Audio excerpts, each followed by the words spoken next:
नमस्कार सभी को। मैं दीक्षा चौधरी, स्वागत है आपका हमारे YouTube चैनल संकल्प हमारा में। आज की इस वीडियो में हम समझने वाले हैं नर्वस सिस्टम के बारे में। इससे पहले की वीडियो में हमने ब्लड के बारे में पढ़ा और आज हम किसके बारे में पढ़ने वाले हैं?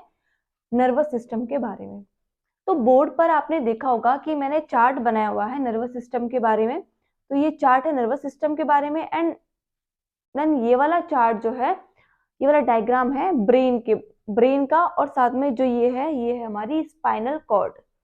और इधर ही हमने स्पाइनल कॉर्ड को खोलकर बता दिया गया है। तो सबसे पहले नर्वस सिस्टम जो है मुख्यतः क्या काम करता है?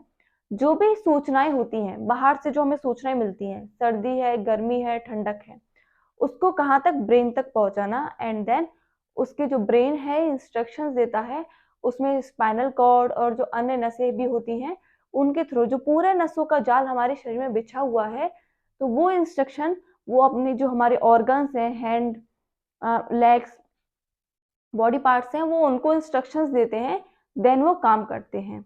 ये हमारे बाहरी हैं। और हमारे अंदरूनी जो भी अंग होते हैं, हार्ट को इतनी बार धड़कना है, पाचन की क्रिया इस तरह होगी, वो सब मस्तिष्क जो है वो आंतरिक क्रिया होती हैं, वो उनको उनको भी इंस्ट्रक्शंस देता है। तो इस वीडियो में हम सबसे पहले समझने वाले हैं कि नर्वस सिस्टम को दो भागों में डिवाइड किया गया है। वो दो भाग कौन से हैं? फर्स्ट है central nervous system and second is peripheral nervous system. Central nervous system को बोला है केंद्रीय तंत्रिका तंत्र, और पेरिफेरल नर्वस सिस्टम को हमने बोला है परिधीय तंत्रिका तंत्र।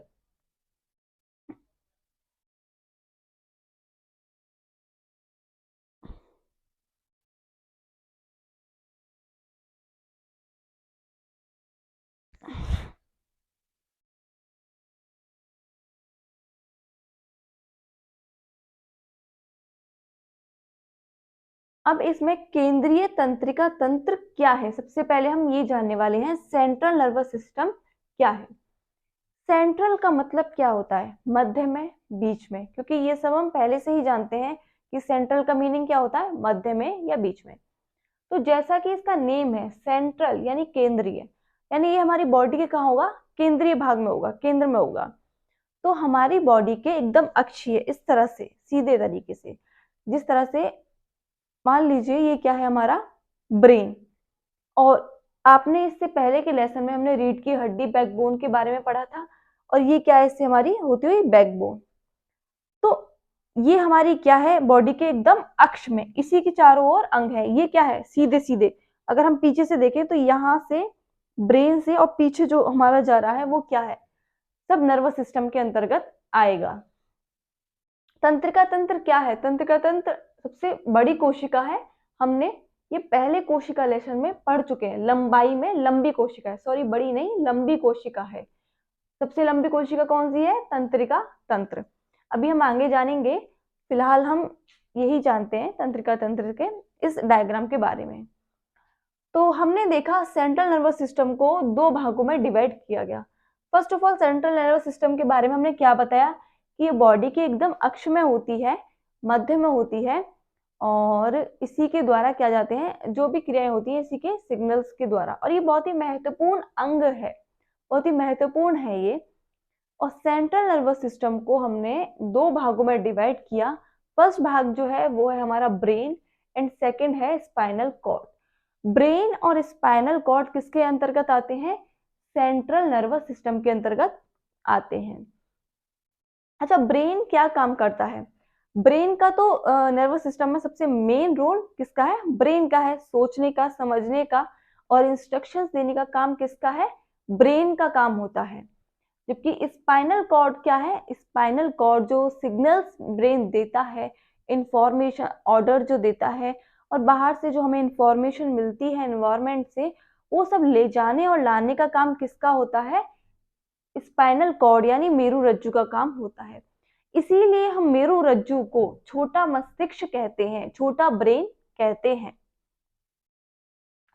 जिसे हमने समझा ब्रेन क्या करता है। मान लीजिए आपको सर्दी लग रही है, अब क्या हो रहा है? ठंडी का मौसम हो रहा है, अब आपको सर्दी लग रही है, तो वातावरण में क्या होगा? ठंड का आपको एहसास हुआ, फील हुआ आपको। अब जो वो फील हुआ वो आपको क्या करेगा, नसों के द्वारा आपके वो सिग्नल्स कहाँ जाएंगे। मान लीजिए ये चारों ओर आपकी बॉडी में नसें फैली हुई हैं, इस तरह से ये नसें फैली हुई हैं चारों ओर बॉडी में, हमारी पूरी हाथ पैर लेग्स सब में, फुट सब में क्या नसें फैली हुई हैं। और वो नसें जैसे ही वातावरण से सिग्नल लेती हैं, अब उन नसों में सिग्नल लेने के बाद कहाँ जाता है, वो कहाँ जाता है, स्पाइनल कॉर्ड में जाता है। रीढ़ की हड्डी के अंतर्गत हमारा क्या है, स्पाइनल कॉर्ड। स्पाइनल कॉर्ड के अंतर्गत वो सिग्नल्स जाते हैं एंड देन अब वो स्पाइनल कॉर्ड के होते हुए, इन नसों के होते हुए, स्पाइनल कॉर्ड से होते हुए कहाँ जाएंगे, वो ब्रेन के अंतर्गत जाएंगे।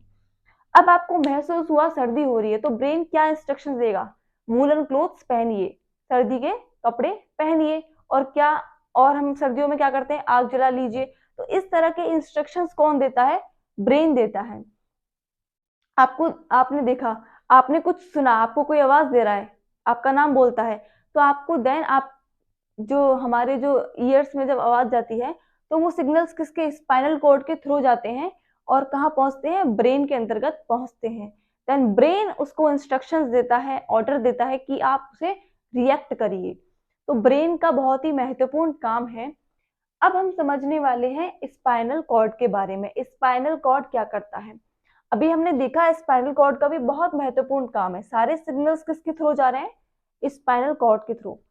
जो बाहर से इन्वायरमेंट से हमें सिग्नल मिल रहे हैं वो भी स्पाइनल कॉर्ड के थ्रू ब्रेन में जा रहे हैं, और जो ब्रेन सोच समझकर इंस्ट्रक्शंस दे रहा है कि अब आपको ये करना है इस परिस्थिति में, वो भी किसके थ्रू जा रहे हैं, वो भी स्पाइनल कॉर्ड के थ्रू जा रहे हैं।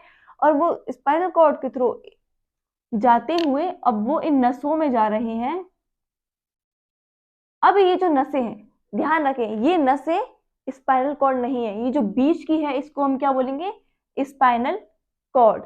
अब जो स्पाइनल कॉर्ड है ये नसों को इंस्ट्रक्शन देता जा रहा है, और अब ये नसें हाथ या पैर को या जो भी हमारे बॉडी पार्ट्स हैं उनको इंस्ट्रक्शंस दे रही है कि आप इस तरफ चलिए, आप इस तरफ चलिए, आगे नहीं जाना है।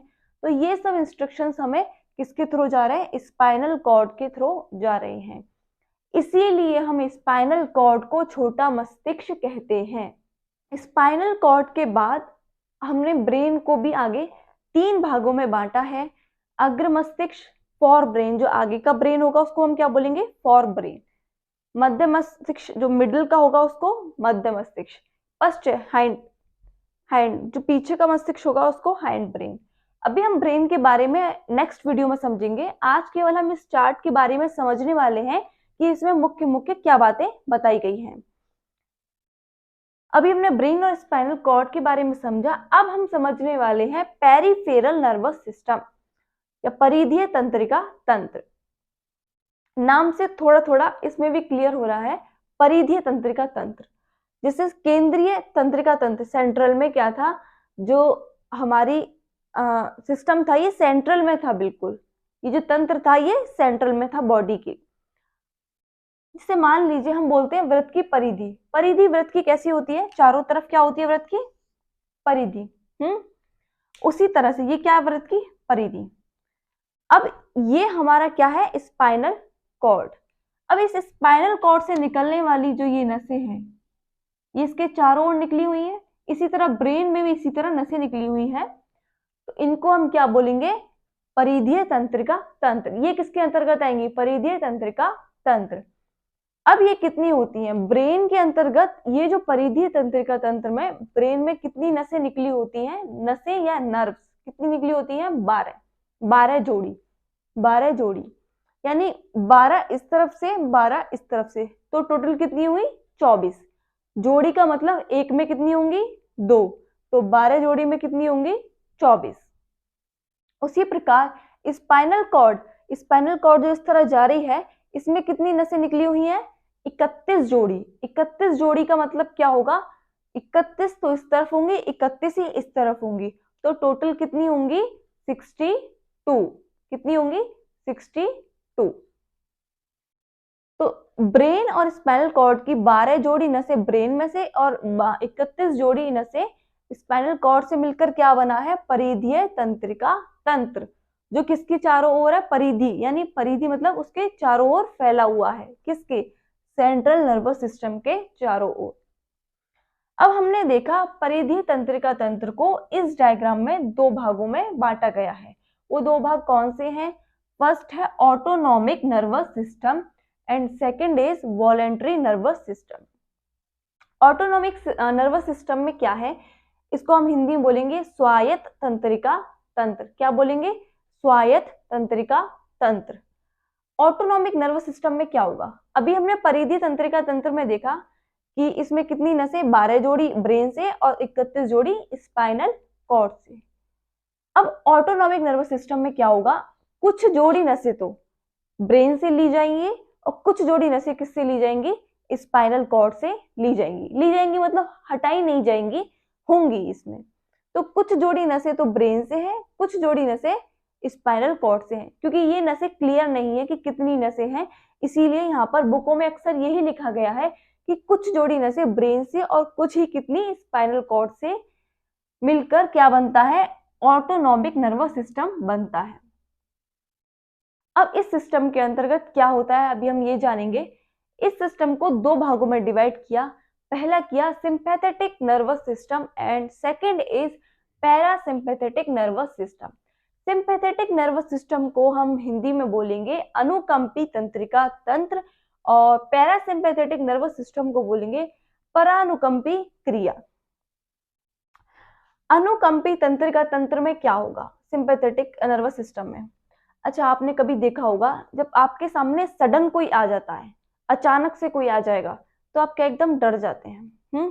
भूत को देख लिया, भूत को देखा नहीं, भूत तो होता है नहीं होता ये हमको नहीं पता, लेकिन हम एज्यूम कर लेते हैं, मान लीजिए ये भूत है, या भूत की मूवी आप लोग देखते हैं, है ना, मान लीजिए भूत की मूवी देखते हैं तो उसमें क्या होता है, अब आपको कोई ऐसा सीन आया जिसमें बहुत ज्यादा डरावना है, अचानक आपको क्या होगा, बहुत ज्यादा डर लगने लगेगा, आपकी जो हार्ट बीट्स हैं वो क्या हो जाएंगी, तेज होने लगेंगी।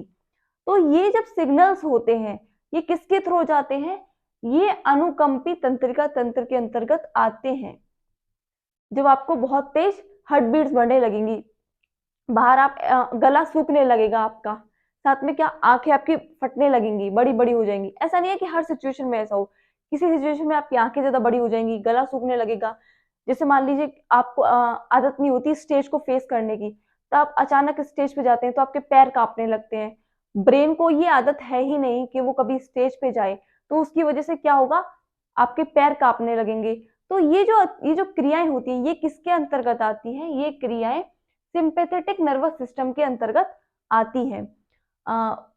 अचानक डर जाना, हार्ट बीट तेज हो जाना, पसीने आना बहुत ज्यादा और रोंगटे खड़े हो जाना, तो ये सब क्रियाएं किसके अंतर्गत आएंगी, सिंपैथेटिक नर्वस सिस्टम के अंतर्गत आएंगी। और ये सिग्नल्स देगा कि आपको डर लग रहा है, भय हो रहा है, या गुस्सा आ रहा है आपको, या बहुत ज्यादा, ये सब फीलिंग्स जो होंगी वो किसके अंतर्गत आएंगी, अनुकंपीय तंत्र का तंत्र ही हमको बताएगा कि आपको ऐसा महसूस हो रहा है। और यही अंदर से ब्रेन जो है वो इस तरह के हार्मोन्स रिलीज करेगा कि आपकी हार्ट बीट तेज होंगी और आपको डर लगने लगेगा। अब second is parasympathetic nervous system या परानुकंपी क्रिया में क्या होगा। पैरासिम्पैथेटिक नर्वस सिस्टम या परानुकंपी क्रिया में एकदम इसके विपरीत होगा। किसके, अनुकंपीय तंत्रिका तंत्र के बिल्कुल विपरीत होगा। जैसे ही आपको पता पड़ेगा नहीं ये तो गलत है, यार ये भूत है ही नहीं, मान लीजिए आपने किसी रस्सी को सांप समझ लिया और आप बहुत ज्यादा डर गए, अब आपने देखा पास जाकर नहीं ये तो रस्सी है, तब धीरे धीरे क्या है, आपका जो बॉडी है वो क्या होगी, नॉर्मल होगी, आपकी हार्ट बीट क्या होगी, कम होगी, पसीने जो आ रहे थे वो क्या होंगे, वो बंद हो जाएंगे आना। तो ये सब जो क्रियाएं होंगी वापस आपकी बॉडी को जो नियमित करेगा, कंट्रोल करेगा, वो सब किसके थ्रू होंगी, परानुकंपी क्रिया या पैरासिम्पैथेटिक नर्वस सिस्टम के थ्रू होंगी। इसके बाद नेक्स्ट है हमारा पेरिफेरल नर्वस सिस्टम को next part voluntary nervous system में भी बांटा गया। ऐच्छिक तंत्रिका तंत्र, ऐच्छिक तंत्रिका तंत्र के अंतर्गत क्या होता है, एक होती है अनैच्छिक, यानी ये वाली कौन सी थी, अनैच्छिक, ये हमारे हाथ में नहीं थी, हम अचानक सडन देखते हैं तो हमारे हाथ में नहीं होता कि हम अपने आप को डरने से रोक लें, नहीं होता ना, या गुस्सा आने से रोक लें, तो ये सब क्या है, अनैच्छिक, अंदर से मतलब जो ब्रेन है अंदर से इस तरह के हार्मोन्स रिलीज करने की इंस्ट्रक्शंस दे देता है। लेकिन जो ऐच्छिक है, ऐच्छिक तंत्रिका तंत्र में क्या होता है, वॉलेंटरी नर्वस सिस्टम में, इसमें हम लोग सोचते हैं, इच्छा से होता है। इच्छा जब माइंड में रेगुलर, जैसे मान लीजिए आपने कुछ इंस्ट्रक्शन, आपने कुछ देखा, देन जिसे आपको लिखना है, पढ़ना है, आपको पेपर में टिक लगाने हैं, पेपर फिल करना है, तो इसके लिए ये सब किसके अंतर्गत क्रिया, ये सब क्रियाएं किसके अंतर्गत आएंगी, वॉलेंटरी नर्वस सिस्टम के अंतर्गत आएंगी। यानी आपने बाकायदा उस, मान लीजिए अगर आप लिखना चाहते हैं तो आपने पहले क्या किया, कुछ सोचा। लिखने के लिए क्या करेंगे, आप सोचेंगे। यानी अगर माइंड का यूज कर रहे हैं और उसे रेगुलर सोचने के लिए मजबूर कर रहे हैं, या आप सोच रहे हैं वेल, और फिर आपका माइंड इंस्ट्रक्शंस दे रहा है कि अब आप ये लिखिए, तो ये सब क्रियाएं किसके, लिखना, पढ़ना, ये सब क्रियाएं किसके अंतर्गत आएंगी, ऐच्छिक तंत्रिका तंत्र के अंतर्गत आएंगी। अब इस ऐच्छिक तंत्रिका तंत्र को हमने दो भागों में डिवाइड किया है। अब इस ऐच्छिक तंत्रिका तंत्र को हमने दो भागों में डिवाइड किया है। वो दो भाग हैं, sensory nerves and second is motor nerves. Sensory nerve यानी संवेदी तंत्रिका तंत्र में क्या होता है, संवेदी तंत्रिका तंत्र आपकी बॉडी से जो आपके सिग्नल्स आ रहे हो उनको कहाँ तक पहुंचाता है, ब्रेन के अंतर्गत पहुंचाता है। जबकि मोटर नर्व्स में क्या होता है, जो ब्रेन आपको इंस्ट्रक्शंस देता है वो कहाँ पहुंचाता है, वो सभी जो बाहर नर्व्स होती हैं उनको सिग्नल्स पहुंचाता है।